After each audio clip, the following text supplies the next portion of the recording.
Well, my first meeting with Big Star, uh, I was asked to meet with them because of their drummer, Jody Stevens. And I had met Jody at a 1950s party that one of my friend's sister decided to throw in Memphis. And I was playing saxophone, greased my hair back, and Jody played drums. Um, so I mentioned in the John Prine segment that Steve Cropper pretty much camped out in the B studio of Ardent. Well, there were two acts that pretty much camped out in the A studio, and one was Big Star. And at Ardent, um, there are three studios, or there were three studios at that time. And there was a coffee machine and kind of a rub shoulders with your colleagues area. And one day I was out there just having a cup of coffee or whatever, and Jody came over and he said, Alex and I are still working on this record over there, and we'd like for you to come over and play some on it and maybe do some strings on it. And so that's what kind of led us into what eventually happened.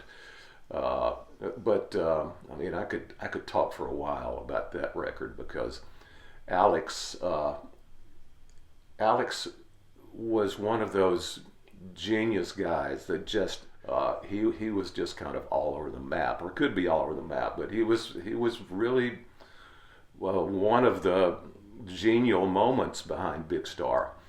And when Alex and I sat down to write the first string arrangement, he said, "Now I want to sing you the lines that I want on this song." So that's back when we did it with cassette players and I had a Wurlitzer electric piano. And I said, "Okay, Alex, well, I suggest we give this to the violins because it's going to sound like this, blah, blah, blah, blah." And he'd either say yes or no. And then finally we'd agree on something. He'd say, "Yeah, that's going to be great." It took us like 7 hours to go through the whole chart, right?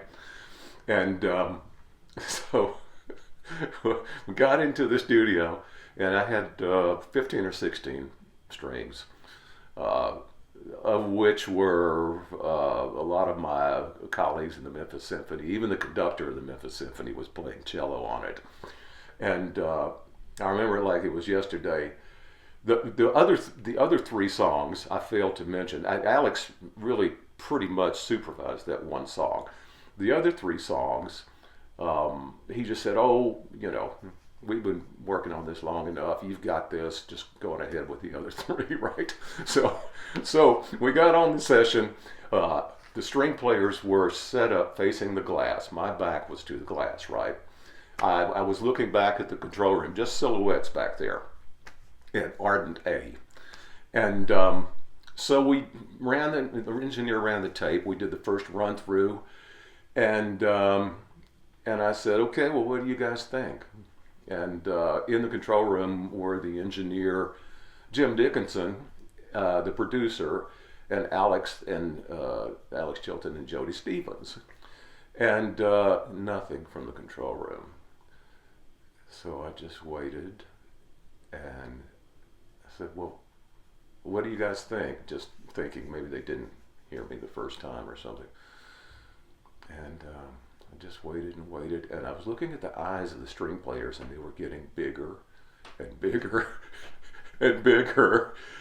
I turned around, and I saw two figures, two of the silhouettes, which later turned out to be Alex and Jim Dickinson, just in each other's faces. And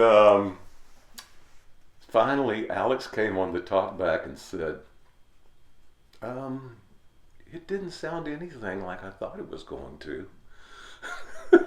So I said, "Well, everybody get out your pencils and let's make it sound like you want it." And so we went back through, and he had already abandoned all of his ideas. He already had some brand new, fresh ideas. He was that kind of guy, just like super talented, spur of the moment sort of thing. And so he had a bunch of new ideas. Well, we uh, went ahead and finished up the chart. It took us quite a while to do it. I think the session was a 3-hour session. We went for 2 hours and 45 minutes on that one chart. Finally got it, and then we did the other three charts in 15 minutes, right? Well, the other day I was running across, I almost pulled this out today, but I didn't have a chance to do it. I was running across some of the handwritten charts parts from the session, and that particular song, there were so many corrections on it and penciled in notes and things like that. When the story that's a little bit too long, but I'll just finish it off by saying when they were mixing it, the engineer kept hearing something, some noise or something on the tape in one section, and so they started soloing all the tracks and running back and forth and running back and forth. And on the viola tracks, there was a 2-bar rest that one of the viola players turned to the other one and said, "My chart looks like the bombing of Dresden."